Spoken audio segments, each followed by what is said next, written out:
जेव्हा तुमचं अर्थकारण गटांगळ्या खायला लागतं तेव्हा सरकारी योजनांची सावली फार काळ टिकू शकत नाही. हा धडा अमेरिकेने सगळ्या जगाला दिलेला आहे.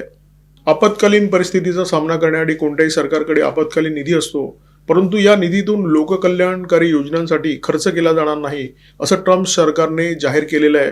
किंबहुना त्यांनी असं म्हटलं आहे की हा खर्च करण्याचा अधिकार आमच्याकडे नाही आहे आणि त्याच्यामुळे आम्ही हा खर्च करू शकत नाही.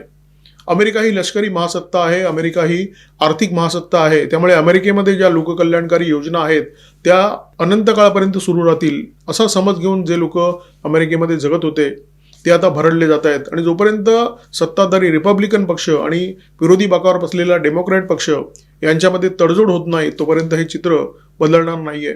अमेरिकेतल्या शटडाऊनमुळे अमेरिकेमध्ये जर खडतर परिस्थिती निर्माण झाली, जर अराजकाची परिस्थिती निर्माण झाली तर विरोधी बाकावर बसलेल्या डेमोक्रॅट्सना ते हवं आहे. कारण याच्यामुळे राष्ट्राध्यक्ष डोनाल्ड ट्रम्प यांची लोकप्रियता झपाट्याने रसातळाला जाते आणि त्यामुळे डेमोक्रॅट शांत बसलेले आहेत आणि शांत बसून ते परिस्थितीची मजा घेताना दिसत आहेत.